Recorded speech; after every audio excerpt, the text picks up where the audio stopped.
రక్షించడం వేరు, అరసి రక్షించడం వేరు. రక్షించడం అంటే మామూలుగా కాపాడడం, అరసి రక్షించడం అంటే రాబోయే ఆపదని తెలుసుకుని ముందే హెచ్చరించి కాపాడడం. అంత తేడా ఉంది అరసి రక్షించడం. అన్నం పెట్టడం వేరు, అరసి అన్నం పెట్టడం వేరు. తల్లి అరసి అన్నం పెడుతుందంటే బిడ్డకి ఆకలి ఎప్పుడు వేస్తుందో తల్లికి తెలుస్తుంది, బిడ్డకి తెలియదు. వీడేదో పనిలో ఉంటాడు, అక్కడ సాఫ్ట్వేర్ ఇంజనీర్ నొక్కుంటూ కూర్చుంటాడు. ఒరే పొద్దున్న అనగా 2 ఇడ్లీ తిన్నావురా, ఏమిట్రా ఉద్యోగం, దిక్కుమాల ఉద్యోగం, నువ్వు అన్నం తినమ్మా పొద్దున్న అనగా తిన్నావురా, 1 గంట అయిపోయింది, ఉండమ్మా ఈ ప్రాజెక్ట్, ఇది నాగార్జున సాగర్ ప్రాజెక్ట్, ఇది ఈ జన్మకు అవదు, ఇది పోలవరం ప్రాజెక్ట్. నువ్వు పోలవరం ప్రాజెక్ట్ అయ్యే వరకు అన్నం తిన్నట్టు తల్లి ఏం చేస్తుంది? పొద్దున్న ఎప్పుడో తిన్నావు. ఇది అరసి కాపాడడం అంటే. అరసి అన్నం పెట్టడం అంటే వాడు ఆకలి తాను గుర్తించి అన్నం పెడు, వాడు అడిగినప్పుడు పెట్టడం కాదు ఇక్కడ. అది తల్లి ప్రేమ. భగవంతుడి ప్రేమ కూడా అంత. అరసి రక్షించడం, అది మీకు బాగా అర్థం కావాలంటే భారతంలో యుద్ధ ఘట్టాలు చదవాలి. 14 రోజులు యుద్ధం చదవండి. కృష్ణుడు నిజంగా అరసి రక్షించాడు పాండవులందరినీ కూడా. వీడు తిక్క వేషాలు వేశారు, ఒక్కొక్కడు ఒక్కో తిక్క శంకరయ్యండి. నేను చదివి చెబుతున్నా, ఆయన కాబట్టి పడ్డాడు ఈ తనలే పెంతే. అందులో భీముడు మరీ తిక్క మనిషి, ఉండి బండ, ఎంత చెప్పినా వినడు. వాడు చస్తే మొత్తం అందరూ చేస్తాడు ఇక్కడ, వాడు వినడు. ఇంకా అర్జునుడైనా వింటాడు. వీడు సగం తిక్క, వాడు పూర్తి తిక్క.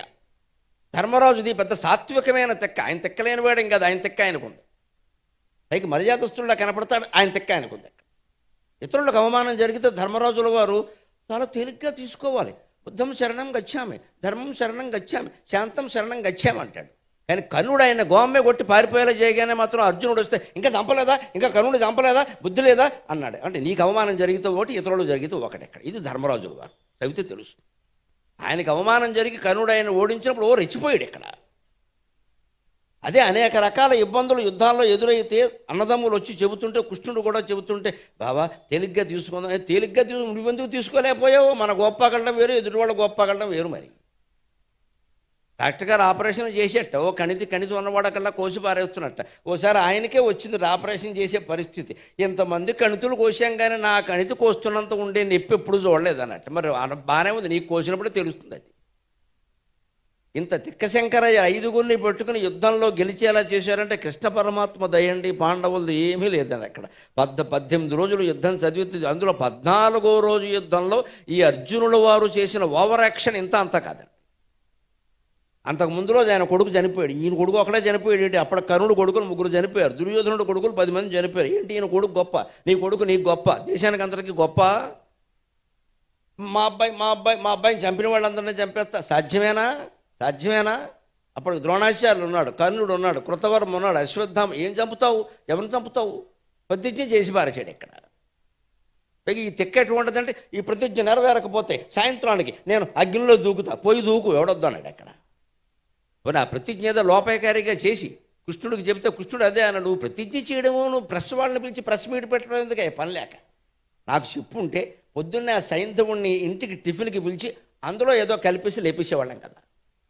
కృష్ణ వ్యూహాలు అలాగే ఉంటాయి. ఎందుకు ఇంత గొడవ లేదు? అసలు ఏం ప్రకటించకుండా మన ఇద్దరం మనస్సులో అనుకుంటే తిన్నగా యుద్ధరంగంలో సైంధవుడు ఎక్కడున్నాడో చూస్తాం. మహా ఉంటే వాడు ఉంటాడు, ఓ 1000 మంది ఉంటారు, లేపేస్తాం. ఈయన గారు పెద్ద అందరినీ ప్రెస్ మీట్ పెట్టి చెప్పాడు. మొత్తం టీవీ యూట్యూబర్ వాళ్ళని కూడా పిలిచేసాడు, టీవీ ఛానల్స్ కాదు, వాళ్ళందరూ మొత్తం వార్తలు వేసేసారు ఇక్కడ. దాంతో ఏమైంది, దుర్యోధనుడు 3 లక్షల మందిని కాపలా పెట్టాడు. వాడు ఏమైనా తక్కువడా? 3 లక్షల మంది ఒక్క సైంధవుడు కోసం ఎలా చంపుతాడండి? చచ్చే షావు అయిందమ్మా. 14వ రోజు యుద్ధం చాలా కీలకం భారతంలో. 14th డే, చతుర్దశి భువనాలు కలగలిసి వచ్చేవాళ్ళ. 14 దిక్కులు కనబడ్డాయి అర్జునుడు, లోకాలు కనబడ్డాయి అర్జునుడికి. 5:30 అయిపోయింది, వాడు పోలేదు, ఈయన చచ్చిపోతాడు ఇక్కడ సూర్యాస్తమయం అయితే. ఒప్పుకున్న పాపానికి అరసి రక్షించడం అంటే అదండి. భగవంతుడు దయ. కృష్ణుడైనా, రాముడైనా, శివుడైనా, అమ్మవారైనా, ఎవరైనా ఒకటేనమ్మా. ఇవన్నీ రూపాల్లో తేడా. భగవంతుడు కరుణ ఎలా ఉంటుంది అంటే, మనకి ఎన్ని ప్రమాదాలు వస్తాయో మనకి తెలియదు, కానీ ఆ ప్రమాదం రాకుండా అరసి రక్షిస్తాడు ఖచ్చితంగా, అనుమానం లేదు. ముందే తెలుసుకుని మనకి, అమ్మో వీడికి తెలియదు, వీడు పడుకున్నాడు, వీడు పక్క నుంచే పాము ఎడుతోంది, వీడికి తెలియదు అని ఆ పాముని భగవంతుడు తీసేస్తాడు. మనం పడుకునే ఉన్నాం, మనకి పాము ఉన్నట్టు కూడా తెలియదు, ఆయన తీసేస్తాడు. అంత భక్తి ఉండాలి. అందుకని గమనించి ఆయన వెంటనే 5:30 అయింది, ఇంకా చంపమేమిటి టెన్షన్ పెట్టలే. టెన్షన్ పెడితే వీడు గుండెపోటు వస్తుంది, వీడిపోతాడు. ముందు వీడికి బిళ్ళలు చూడాలి ఇక్కడ. అర్జున నీ పని చేయి, నీ పని చేయి, నీ పని చేయి అంతే, ఇంకేం మాట్లాడలేదు ఆయన. కర్మణాతత్ సమాచార, కర్మణాతత్ సమాచార అంటాడు వ్యవసాయ సంస్కృతంలో. కర్మణాతత్ సమాచార, పని చేయి, పని చేయి అంతే, ఇంక మాట్లాడద్దు అసలు. మధ్యలో బావా సూర్యుడు పని చేయి అన్నాడు అంతే. బాణాలై సూర్యుడికి చూస్తూ వస్తామని ఇక్కడ. మనం కూడా ఏదైనా టార్గెట్ పెట్టుకుంటేనండి 5:30లోగా ఈ పని పూర్తి అవ్వాలి అనుకున్నాం అనుకో, మాటి గడియారం కేసి చూడకూడదని టెన్షన్ వస్తుంది. దానికి ఉపాయం ఏంటంటే 5:30కి అలారం పెట్టేయి, సెల్ ఫోన్ కట్టేసినా మోగుతుందిగా, కట్టేయి. మళ్ళీ ఫోన్ కాల్స్ ఆన్సర్ చేయొద్దు. ఫోన్ కాల్ ఆన్సర్ చేస్తే ఏమవుద్దు, బాస్ ఫోన్ చేస్తాడు, ఇంకా అయిందా అంటాడు. ఈ తొందరలో తప్పు చేస్తాం, చేయకు, ముసేయి. 5:30కి అవ్వాలి కదా, 5:25కి అలారం పెట్టు. జస్ట్ 5 నిమిషాల ముందు, 5 నిమిషాల ముందు అలారం పెట్టు చాలు, ఇంకేం చేయకు. ఈలోపు సర్దేసుకో, అయిపోతుంది పని ఖచ్చితంగా. మనం ఏం చేస్తాం తెలియక ఫోన్ ఆన్ చేసే పెడతాం, మాటికి గడియారం చూస్తూ ఉంటాం. ఇలాగ ఎంతసేపు చూస్తాం ఇక్కడ, నీకు టెన్షన్ పెరిగింది, తప్పు దొరికిందో. అందుకే కృష్ణుడు చెబుతాడు, సూర్యుడు కేసి చూడొద్దు, పడమటి దిక్కు కేసి చూడొద్దు, బాణాలై అన్నాడు అంతే. అంటూ ఏం చేశాడు, అనుకోకుండా చక్రాన్ని స్మరించి చక్రం అడ్డేశాడు. సూర్యకాంతి ఎవడికి కనపడలేదు, దాంతో చీకట పడింది అనుకున్నాడు. నేను బతిక, అర్జునుడు పోతాడు అని సైంధవుడు పైకి వచ్చాడు, వాడు తలకే కనపడేది. ఇప్పుడు వేసే బాణం అన్నాడు. అది కృష్ణ పరమాత్మ. అప్పుడు కూడా వాడి తల నేల మీద పడుతోంది. జరగబోయే పరిణామం కృష్ణుడికి తెలుసు, ఈయనకేం తెలుసు అండి. అరసి రక్షించడం అంటే అర్జున ఆ తల పడకూడదు అంటే ఎందుకని అడిగే సమయం కాదు. ముందు పడకుండా చూడు, వేధమోహం వేసుకున్నావు ఇక్కడ. ఎందుకని అడిగే సమయంగా తర్వాత చెబుతా, ముందు పడకుండా చూడు. పాశుపతం నేర్చుకున్నావు కదా, పెద్ద విద్య.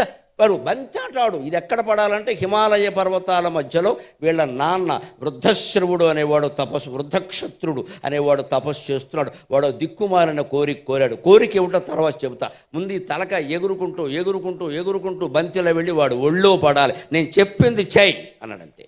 చర్చ వద్దు, చర్య తీసుకో అంటే అర్జునుడు అలాగే బంతాట ఆడి సరిగ్గా ఒక్క బాణంతో ఆ వృద్ధక్షత్రుడి చేతుల్లో పడేలా చేశాడు. వాడు ఒళ్ళో పడింది. వాడు కంగారు పడి బే అన్నాడు. వాడు కోరిన దిక్కుమాలిన వరం ఏమిటంటే శివుడి దగ్గర, నా కొడుకు శిరస్సు ఎవడి చేతుల్లోంచి నేల రాలుతుందో వాడి శిరస్సు 1000 వక్కలవ్వాలి అన్నాడు. ఇది కృష్ణ పరమాత్మ. ఇప్పుడు వాడి చేతుల్లోంచే రాలేలా చేశాడు. వరం కోరేటప్పుడు లాంగ్వేజ్ ఈజ్ ఇంపార్టెంట్, చాలా జాగ్రత్తగా ఉండాలి. వరం కోరేటప్పుడు లాంగ్వేజ్ ఈజ్ ఇంపార్టెంట్. వీడు ఏం కోరాడు, నా కొడుకు ఎవరి చేతుల్లోనో చావకూడదు అని కోరలేదు. పోనీ ఎవరి చేతుల్లో పోతాడో వాడు నా చేతుల్లో పోవాలని కోరలా. ఒక మామూలు కోరిక, ఏదో టైప్ చేసినట్టు, నా కొడుకు శిరస్సు ఎవడి చేతుల్లోంచి నేల రాలుతుందో వాడి శిరస్సు నేల రాలాలి. వీడి చేతుల్లోంచి రాలింది. ఇప్పుడు వరాల్లో శాపాల్లో ఎప్పుడు లాంగ్వేజ్ ముఖ్యం, దాని కింద గీతకేసేస్తారు అంతే. కానీ వృద్ధక్షత్రుడు అనేవాడు ఒకడున్నాడు, వాడు తపస్సు చేస్తున్నాడు, వాడు ఇటువంటి వరం కోరడనే విషయం అర్జునుడికి తెలియదు. ఆ సరస్సు నేలరాలు ఉంటే ఏమయ్యేది, వీడు పోయేవాడు ఇక్కడ. ఇంకా యుద్ధం ఏమిటి అర్జునుడు పోయాక. దీన్ని కనిపెట్టి తండ్రి ఒళ్ళో పడేలా చేసి, ఆ ఒళ్ళోంచి శిరస్సు బయటపడేలా చేసి కొడుకుతో పాటు తండ్రిని కూడా లేపేశాడే సామూహిక పథకం. అది కృష్ణ పరమాత్మ అంటే. ఒక్క దెబ్బకు 2 పెట్టలు. ఇదండి అరసి రక్షించడం. రామాయణం కానీ భారతం కానీ చదివితే ఈ దృష్టితో చదవాలమ్మా. పారాయణ చేస్తే పుణ్యం వస్తుందని చదవకూడదు, దిక్కుమాలిన పని అంటారు దాన్ని. నిజంగా నువ్వు ప్రార్థన చేస్తే అరసి రక్షింప నీకంటే నొరుడు గలరే. అర్జునుడిని కాపాడాడు, ఎంతోమందిని కాపాడాడు, కలియుగంలో కూడా ఎంతోమందిని కాపాడాడు. మనని కాపాడ్డా మనం మన పరాయి వాళ్ళమా, కాని వాళ్ళమా, అంత పాపాత్ములమా నిజంగా? అసలు మనం పాపం చేసామో పుణ్యం చేసామో మనకు తెలుసా? అమాయకంగా చేస్తున్నాం, మనకి ఏం తెలుసు? ఏవో కంగారులో చేస్తాం. ఆ మాట ఆయన దగ్గర ఒప్పుకుంటే అయిపోలేదా?